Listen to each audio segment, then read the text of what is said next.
Hi, and welcome to Journey Forward with Jory Rose, where you will gain insights, tools, and inspiration to get unstuck and live your best life. Jory is a licensed marriage and family therapist with a passion for helping people cultivate awareness and authenticity so they can show up fully in all aspects of their life. And now, here's Jory. Hi, and welcome back to Journey Forward with Jory Rose. I'm super excited to have on a guest today, Leah Cruz, who I've been following on Instagram for quite a while. And I'm super pleased that she's taken the time all the way from Bali to come and join us. So Leah, please introduce yourself to our listeners. Tell us about yourself and how did you get to Bali? Because it's on my dream bucket list to get there. So there's a story there, right? Yeah, there is a story here. In fact, I had pictures of it on my wall for a long time. And intention setting and manifestation, huh? Yeah. But also really definitely being clear on what I wanted to do and aligning myself with that. But it took years, honestly. It wasn't just I'd love to live in the jungle somewhere. And hopefully someday that happens and expecting some magic wand to wave and I just suddenly land there. It was very intentional and took years of time before I was clear on I want to travel the world and I want to live internationally and I want to do things like this before it actually came to fruition. And so there was a lot of downs in that process and sometimes moments of disbelief. I bet. Yeah. How long did that actually take? You said it took years. So what was one of those beginning things that said, I need to do something different. I need to, either get out of my comfort zone or go explore. What was it that really drove you to actually making it happen? Yeah. So it was about 5 or 6 years ago. I was working at Microsoft. I was in the tech world and working in advertising and marketing, and so my life looked very different in that moment, and I was going to work on a desk, sitting in a cubicle all day long on a computer, and I had pictures of Thailand and Bali and things on my desktop screen. I just knew that the work that I was doing wasn't aligned for me with what my heart truly wanted. I studied psychology. I really wanted to help people one-on-one. I was very interested in spiritual practices, and I just didn't feel quite like a fit with what I was doing. Some people, it's a great fit, but it wasn't for me. And so when we're out of alignment, that's a big deal, right? Yeah. My soul was just screaming this is not for you. And I didn't know what was for me. I just knew it wasn't that. And because it was all consuming, I didn't really have time to process what do I want to do. I didn't have a lot of room for exploration with that. So I took a big leap and people thought it was crazy, but I just jumped off the cliff and just wow. That took so much courage. Where do you think that courage came from? Because so many people have that same experience, right? Of being in that cubicle, of having the great job and not feeling fulfilled. And, I've shared in previous episodes, and for me, that was having the perfect life I crafted of the marriage, the house, and, that kind of the dream. And wait a second, I've achieved it and it's just not right. Yeah. I think so it takes a huge amount of courage to trust that intuition to say, I'm going to take that big leap, or I'm going to have the faith that I'll land somewhere that hopefully will be in alignment with my soul. So what was that courage like for you? Well, I took a yoga and meditation teacher training while I was working at Microsoft over the course of several months. And I was meditating so often that I found a very strong voice inside, making it really clear to me that this wasn't an alignment. So there wasn't any question for me. So I think it took a bit of being really, really clear on what wasn't right instead of listening to outside voices from other people saying, but this is a great opportunity you're in. It took you so many years to build this, and not listening to that because I was clear on what my voice was because I'd been meditating so much. Had you been meditating prior to that, or did meditation, was that something that you turned to find what that inner voice was? Yeah. So prior to all the years I spent meditating, I was spending a lot of time running to work out anxiety, to work out depression, to work out like feelings of burnout. I would go running sometimes 10 miles a day before work. It was pretty crazy. Yeah, because that was where I could clear my head. And at some point I hurt my joints doing that. And doctor said, go to a low impact class, do some low impact exercise. So I started going to yoga studios, and I met my teacher there who I ended up studying with. So this is like a sort of by chance, but probably not, that I ended up taking his training, and he's a former Vedic monk, and I learned so much about meditation and really dove deep. And then it was very clear to me that what I was doing in the world work-wise wasn't aligned with my soul. So I took a jump, and I didn't think at the time I was going to be teaching meditation or yoga even, but I just knew that I was very intrigued with those practices, and I wanted to do something more. So when I left, I traveled for a while, and I came back to LA and started a community center where I brought in other teachers who taught yoga and meditation and qigong and all sorts of fabulous. Yeah, and it took a little bit of time before I entered more trainings, and I kept going that direction, and I realized the things that mattered most to my soul were the meditation classes that were being offered to the public. Like, that's where my heart was at, and I just had to listen to that and kept going deeper and deeper and being mentored by more people until finally I worked out that the only thing holding me back from doing what my heart really desired, once I was clear, I think I want to teach meditation. I have something to share here.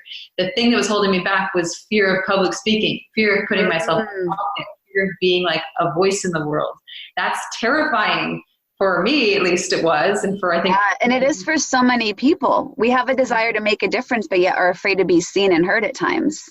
Yeah, it's really easy to be like a peg in a giant wheel in a corporation and like not be an individual voice and like work towards something with a team. But when you're putting yourself in the world and it's just you, and you're asking people to come and listen to you and be a thinker about some sort of knowledge to share, then it becomes very much the ego gets involved, or the fear gets involved, like, oh, I'm not good enough, or maybe that imposter syndrome comes in, like, well, I'm not perfect in my life, so how can I possibly share something to others, or I'm not old enough, or all these things about not being enough, like need to play.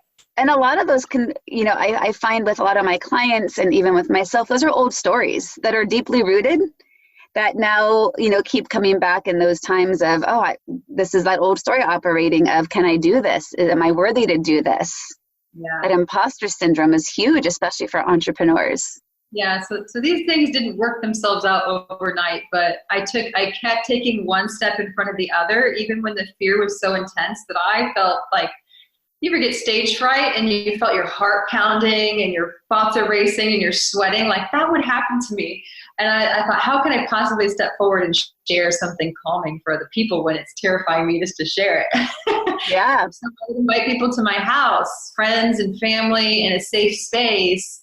And I did that for over a year at first, just every week inviting people over and in comfort of a place that felt safer, where it was a safe place to fail, basically. And, not failure in a bad sense, but failure in a learning sense. I was able to develop more and more courage and more and more confidence that, okay, I know what my voice is, and I feel confident now to share in front of people. Before I started working at meditation studios or yoga studios, for me, that was the right path to do it that way, and felt integrous to me.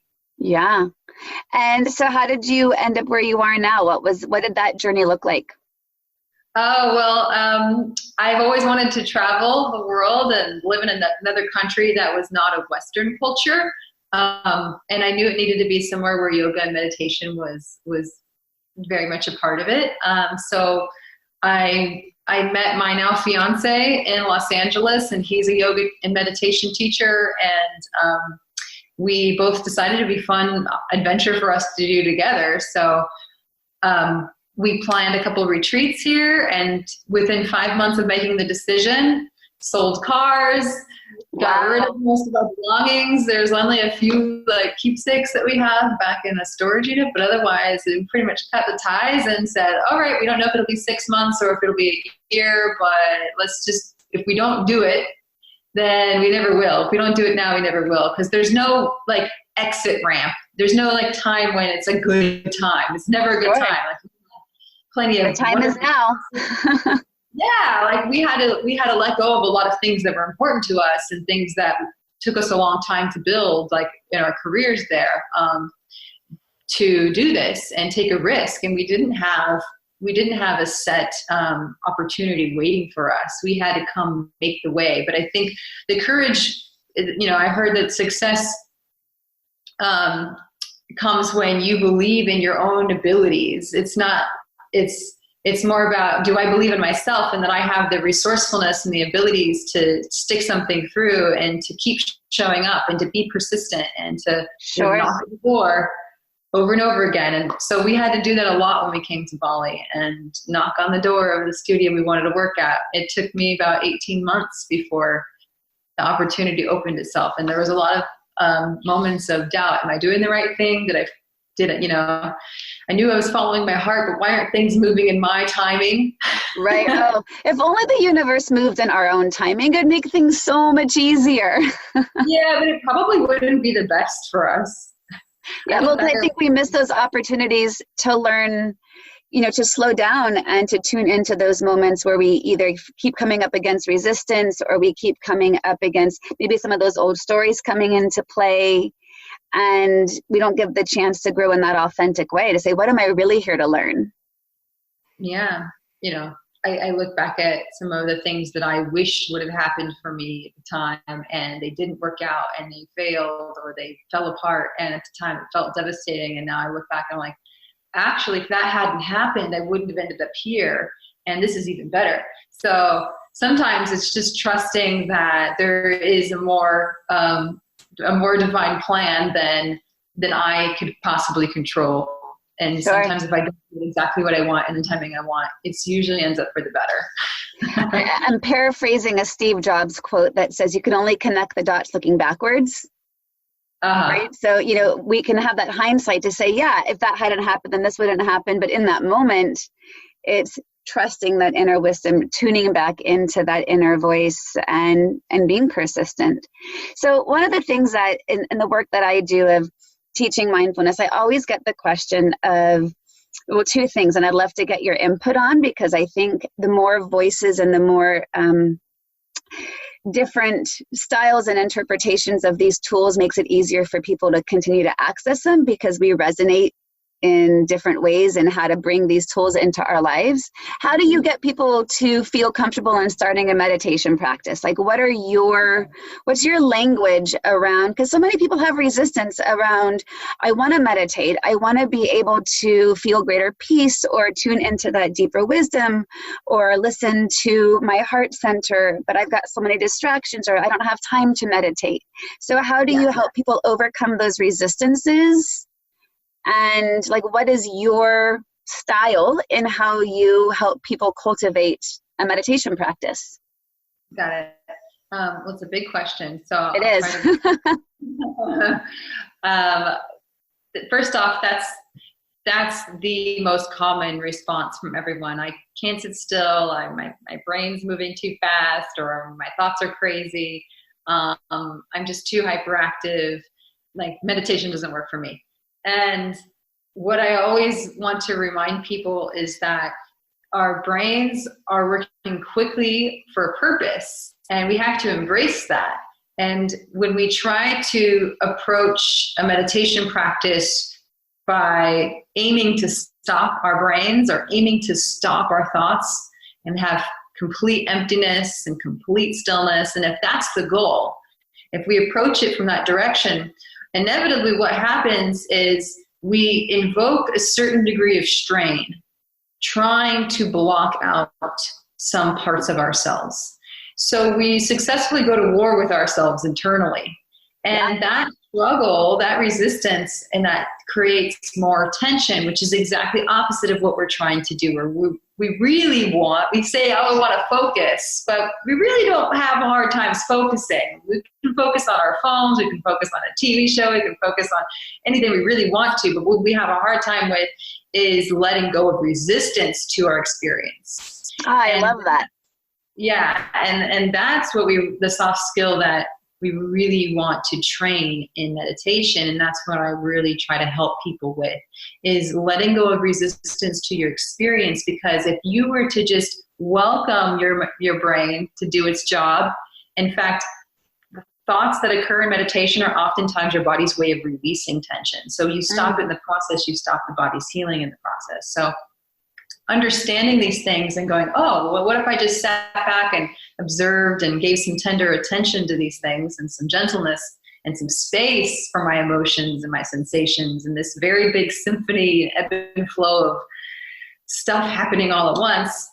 You would be surprised to see how often in just a moment of welcoming and letting go of all the barriers and defenses, suddenly there's not as many thoughts. Suddenly there's more space. Suddenly those heavy emotions that were there have a chance to morph and change and release. Or those persistent ruminating thoughts, we notice and we give it a little loving attention and we allow it to pass on its own without trying to suppress it, because then we're just recycling everything. Yeah. So it's just a reframing of perception that has to take place, and an unlearning, honestly, because there's a lot of misconceptions floating around right now today about meditation and what's the right way of doing it. And the common one is to believe like I'm supposed to be sitting like a Buddha with my eyes closed, my spine perfectly straight with no thoughts passing through. And so we aim to do that because we're in a do culture. We think what are the steps? What are the steps to get in there? People ask me all the time, just give me the steps. Just give me the framework. Tell me what to do. It's like, it's not that simple. Well, it also can be simple. And then I say, well, let go of trying to achieve that. I'm like, huh? It's counterintuitive, right? So the approach is actually counterintuitive than what you think. But is what we're trying to do working for us when we're trying to achieve that? It's not. If it's not working, then you have to take a different approach. And the approach is opposite of what most people would think, but it actually creates the results that we're really deeply yearning for, is to feel more inner peace and to feel more at home in ourselves, to feel more relaxed, so that we're more clear-headed, so that we don't feel reactive to the people in our lives. So we're better partners, we're better employees, we're better bosses, we're better towards ourselves, right? We're better towards that self-compassion, that without the resistance getting in the way, we have a greater ability to accept all of our imperfections and not judge ourselves and stay stuck in judgment around it. Yeah. So, listen, like, you have to always ask, what is this practice intended for, and who was it created for? Because there's thousands of ways to approach meditation, and many of the ones that are practiced oftentimes today have come from lineages of monks and renunciates who were mostly celibate men living in ashrams and caves, and they weren't living in the world. And a lot of the practices that they do, which are so incredible, also have to be taken in doses, but not necessarily applied as your everyday practice, because, if we're aiming to eliminate the ego, and we're aiming to deny our own sexuality or our own urges and instincts, which would make sense for a monk to do, right? May not make sense for us to practice as an everyday practice, because if you're living in the world, having relationships, having a job, you need a healthy ego. You need to have a healthy sense of your own instincts and your own desires. And otherwise, life becomes very dull. Otherwise, you have trouble being in the world. And that's just not a help. So, yeah, I love that description of meditation. So for people who really want to begin, what do you say is the best way to start? I mean, you address some of the misconceptions that prevent them from starting, but once they've adopted a more acceptable, or, having more equanimity around whatever arises, Mhm. What is it that you find in your teachings is a gentle way? Because, when I started meditation about 8 years ago, all my teachers said, 20 to 40 minutes a day. And that was a standard response at the time. Mhm. And I felt resistance against that as a mom with young kids and doing my internship hours to become a therapist. Like, I didn't have an extra 40 minutes a day. And I actually started practicing meditation in my car. And people always joke when I tell them this, but it was a time when I was in my car alone and I turned off the radio and I put down the phone and my kids weren't there. I saw it as a gift of time. And it was that reframe of what the space I had. Whereas if I was sitting in traffic, I could notice, okay, I can be angry or annoyed about the traffic, or I can it's just traffic. It just is. And I continue to breathe. And I always tell people this, and they're like, how did you meditate in the car? I'm like, well, keep your eyes open.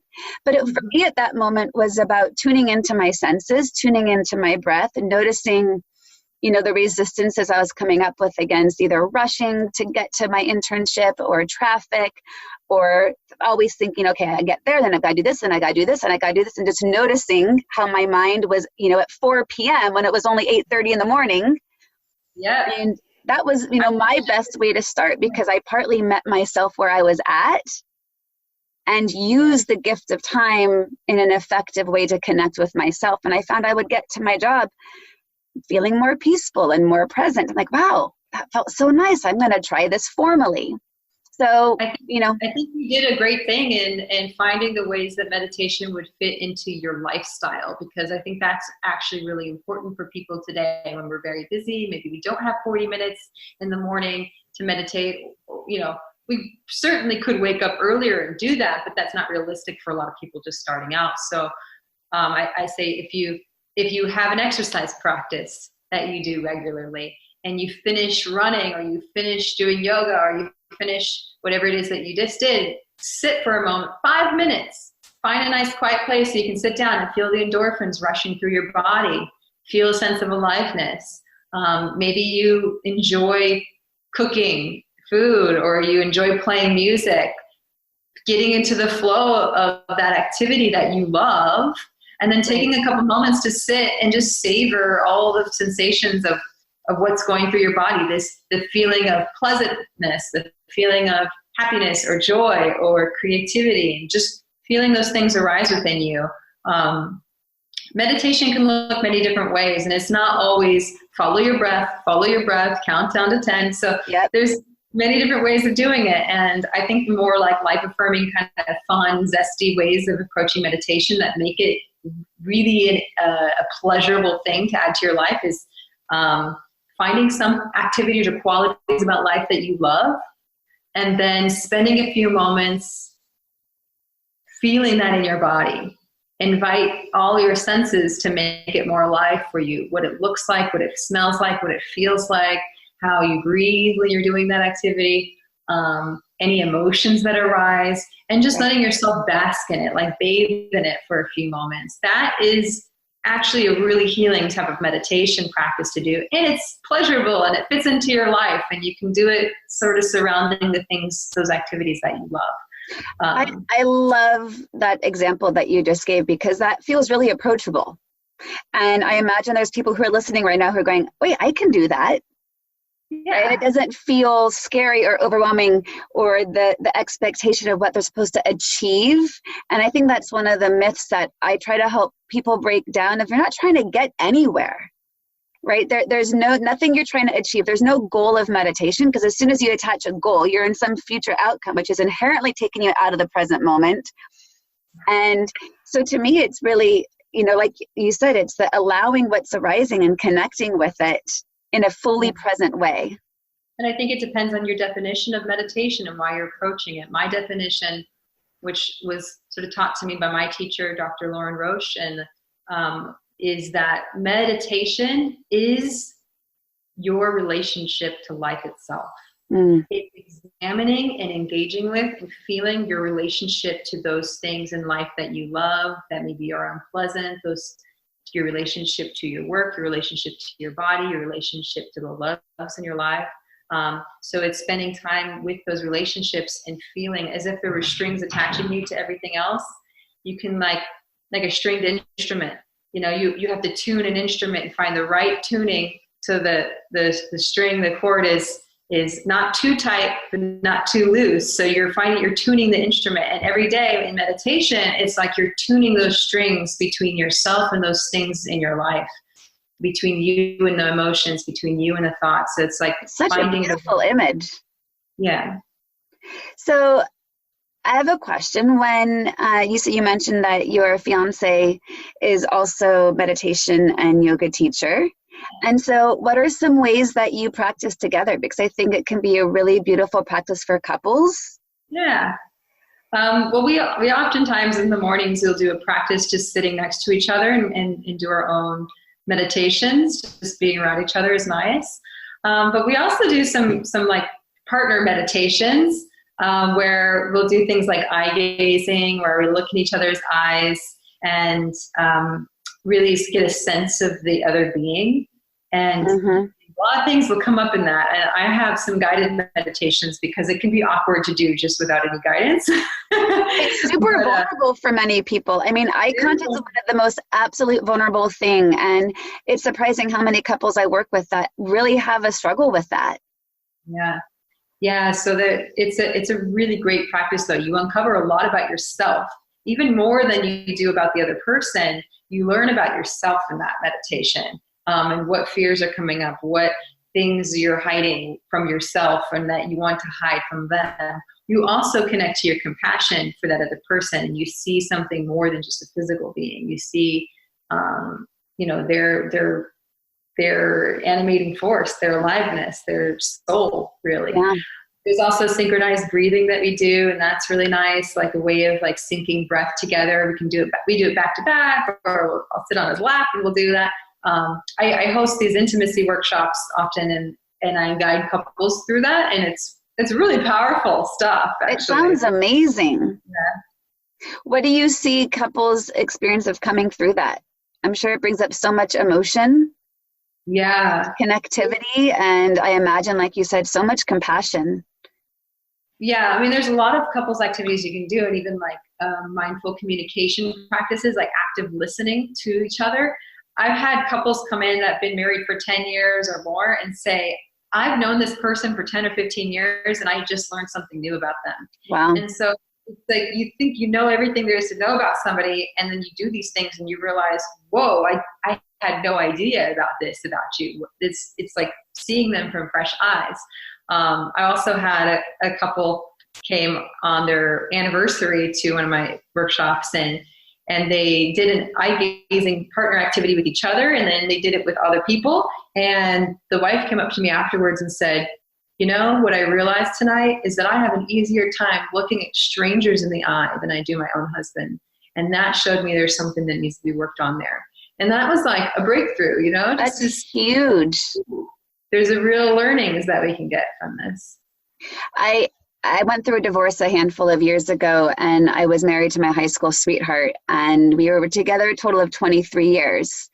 And there was a day towards the end of our marriage, per my request, he went along with it. Was not his place of comfort or what he was inclined to, but he did come to a mindful family day out at Spirit Rock.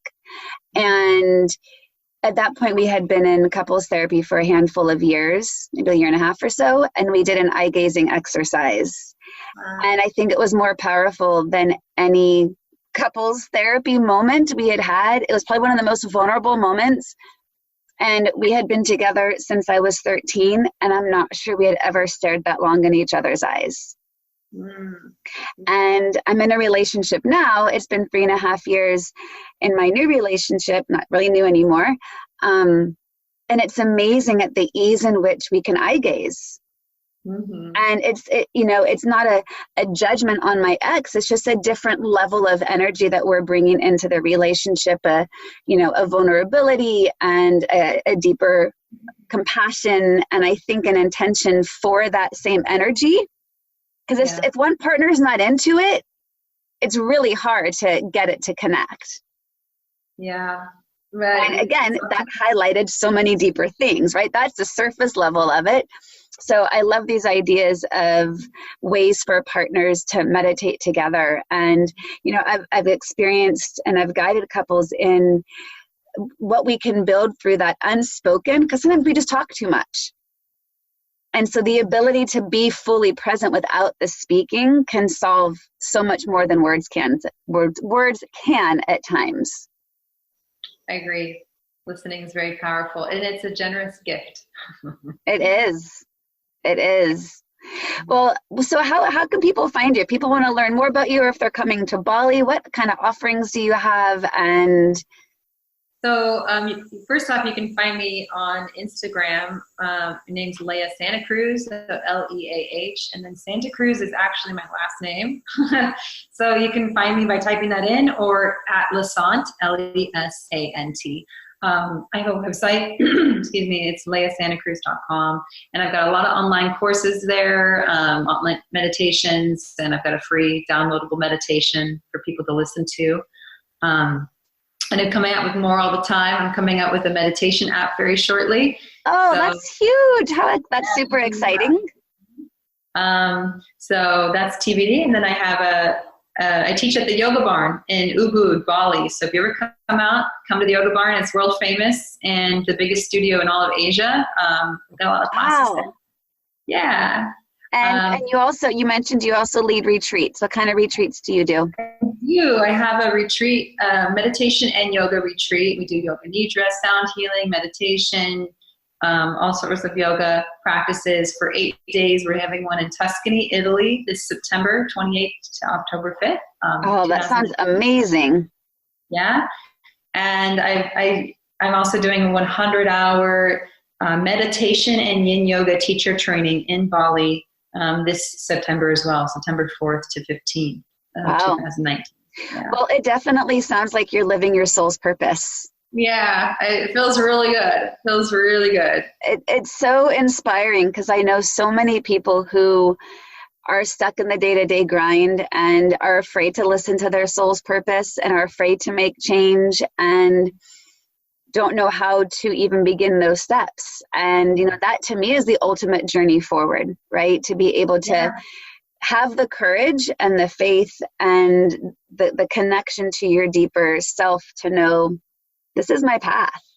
And it's really inspiring to hear your story and to see that you didn't just do it, but it sounds to me like you're thriving in it. I mean, people can't, we're just doing an audio here, so people can't see you smile as we're talking, but I'll let you guys know that, just the smile and the ease in which you share, it's very clear that this is definitely where you're meant to be. Yeah, I feel that too. I say, if you're listening and you find yourself in a place of your life where you don't feel in alignment, just take some time, add a meditation practice, start listening to what your heart's real calling is, what's calling you, and then know that fear is not going to just go away magically before you take a leap.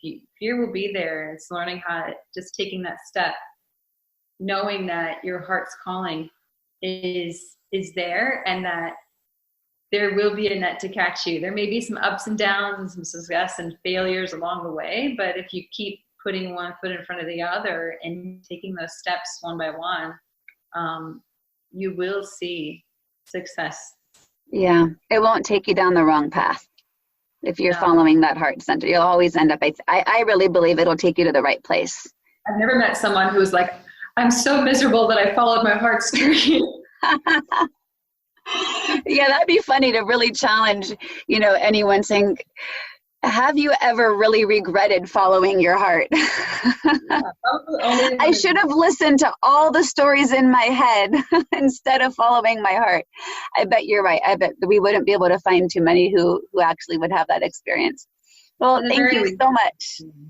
You're welcome. For your time today. It was really wonderful getting to learn from you, and I'm sure so many of our listeners have been able to learn something new, and I know that I'm definitely going to bring some of those partner meditations into my clients. I know that I've done some, but you've suggested some other ones that sound really beautiful. So thank you for those suggestions, and definitely check her out. She really puts out wonderful content on social media, and I've been following you for a long time, and it's always wonderful to, have a different voice in the world of doing similar work. So thank you for the work that you're doing. To continue your journey forward, find Jory Rose on Facebook and Instagram to become part of her growing community. You can also gain access to her meditations, books, online classes, or to sign up for an upcoming retreat. Visit her at joryrose.com. That's JOREEROSE.com.